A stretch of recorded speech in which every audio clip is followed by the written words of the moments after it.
जिस अतीक अहमद के खिलाफ पीड़ित परिवारों ने मुकदमा दर्ज कराया उसके परिवार के खिलाफ, वो समाजवादी पार्टी के द्वारा पोषित माफिया है और उसकी कमर को तोड़ने का काम हमारी सरकार ने किया है। इस माफिया को मिट्टी में मिला देंगे।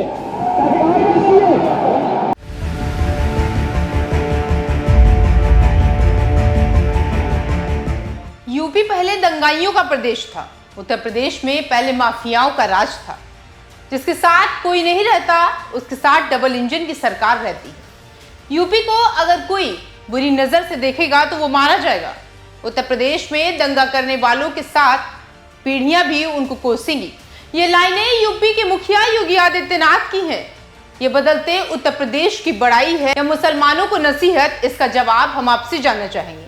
लेकिन जिस तरह से उत्तर प्रदेश में योगी आदित्यनाथ दंगाइयों पर नकेल कस रहे हैं, जिस तरह से उनको साफ करने में लगे हुए हैं, उससे ये साफ है कि वो दिन दूर नहीं जब पूरी तरह से उत्तर प्रदेश उत्तम प्रदेश बन जाएगा। वो दिन दूर नहीं जब यूपी में पूरी तरह से विवाद खत्म हो जाएगा। और वो दिन दूर नहीं जब उत्तर प्रदेश पूरी तरीके से दंगाइयों से मुक्त हो जाएगा। जिस यूपी में बड़े बड़े माफियाओं की तूती बोलती थी, आज उनकी जुबान बंद है। जिस यूपी में महिलाओं को परेशान किया जाता था, आज उस उत्तर प्रदेश में योगी के राज में महिलाएं स्वतंत्र रूप से घूम रही हैं। जिस यूपी में अतीक जैसे माफियाओं का राज चलता था, आज उनको मिट्टी में मिला दिया गया है। जिस यूपी में मुख्तार का खौफ रहता था, आज योगी के राज में वो यूपी जश्न से त्योहार मना रहा है। उत्तर प्रदेश में हाल ही में प्रयागराज महाकुंभ मेला 2025 संपन्न हुआ, लेकिन इसके फौरन बाद से ही योगी आदित्यनाथ सरकार ने कुंभ से भी बड़ा अभियान अपने हाथ में ले लिया। दरअसल उत्तर प्रदेश में पिछले कुछ वर्षों में सभी शहरों का दायरा बढ़ा। समस्या ये है कि कई जगह बेहतरीन तरीके से शहर बढ़ रहे हैं। बिना योजना के खेती की जमीन आदि में प्लॉट काट दिए जा रहे हैं। अवैध कॉलोनियां खड़ी हो गई हैं। शहर में वाहनों का दबाव, रिहायशी इलाके के लिए जरूरी सड़क, सीवर लाइन जैसी मूलभूत सुविधाओं को लेकर कोई प्लानिंग नजर नहीं आती।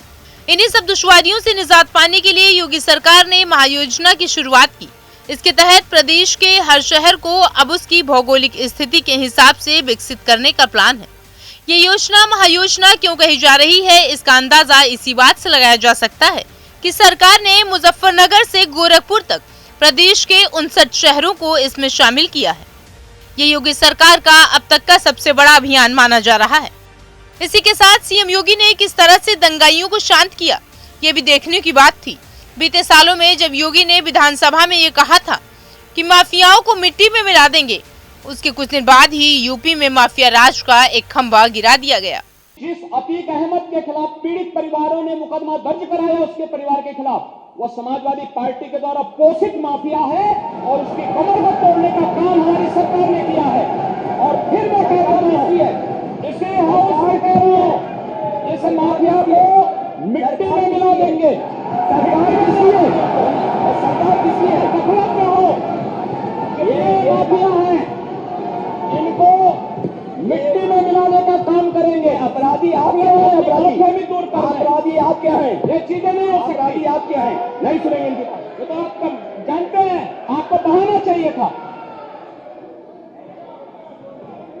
ये तो अध्यक्ष महोदय, ये पेशेवर माफिया और अपराधियों के सरपरस्त हैं और ये लोग लगातार यही करते रहे हैं। इनके रग रग में अपराध भरा हुआ है। अपराध के अलावा इन्होंने कुछ सीखा ही नहीं है। इसके ठीक कुछ दिन बाद ही अतीक की कब्र खोद दी गई और उसको 7 फीट अंदर दफना दिया गया। मुख्यमंत्री योगी आदित्यनाथ ने कहा था कि अब कोई माफिया या अपराधी उत्तर प्रदेश के उद्योगपतियों को धमका नहीं सकेगा। ये बात गैंगस्टर अतीक अहमद और उनके भाई की हत्या के बाद राज्य की कानून व्यवस्था को लेकर आलोचनाओं के दौर के बाद कही गई थी। योगी ने कहा था अब कोई पेशेवर अपराधी या माफिया किसी उद्योगपति को फोन पर धमकी नहीं दे सकता। इस पर दर्शकों ने तालियां भी बजाई थी। मुख्यमंत्री ने आगे कहा था उत्तर प्रदेश दंगों के लिए कुख्यात था। कई जिलों के नाम से ही लोग डर जाते थे, लेकिन अब डरने की जरूरत नहीं है। पिछली अखिलेश यादव के नेतृत्व वाली सरकार पर कटाक्ष करते हुए श्री योगी आदित्यनाथ ने कहा राज्य में 2012 और 2017 के बीच 700 से अधिक दंगे हुए। उन्होंने कहा लेकिन 2017 और 2023 के बीच यूपी में एक भी दंगा नहीं हुआ, कोई कर्फ्यू नहीं लगा, ऐसी स्थिति पैदा नहीं हुई और ये निवेश और उद्योग स्थापित करने का सबसे अनुकूल अवसर है। योगी आदित्यनाथ ने आगे कहा कि अब उत्तर प्रदेश अब प्रभावी कानून और व्यवस्था की गारंटी देता है। इसके बाद इसी कड़ी में अयोध्या में जब नाबालिग के साथ सपा नेता मोहित खान ने दरिंदगी की थी, तो अयोध्या रेप केस में सीएम योगी ने बड़ा एक्शन लिया था।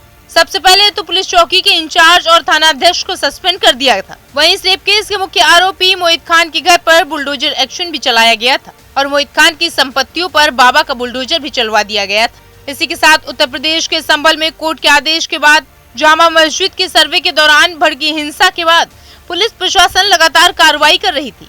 इस मामले में आरोपियों की धरपकड़ जारी है, दंगाइयों की पहचान की जा रही है, इनकी तलाश जारी है। उत्तर प्रदेश की योगी आदित्यनाथ सरकार संभल में उपद्रव करने वाले आरोपियों पर सख्त एक्शन लिया है।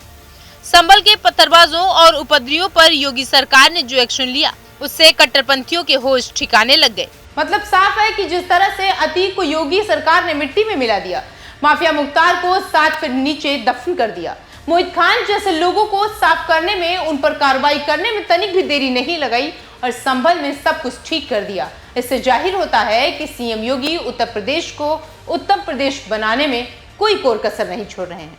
फिलहाल इस खबर में इतना ही और ऐसी तमाम खबरों को देखने के लिए आप देखते रहिए जनतंत्र टीवी। जिस अतीक अहमद के खिलाफ पीड़ित परिवारों ने मुकदमा दर्ज कराया, उसके परिवार के खिलाफ, वो समाजवादी पार्टी के द्वारा पोषित माफिया है और उसकी कमर को तोड़ने का काम हमारी सरकार ने किया है।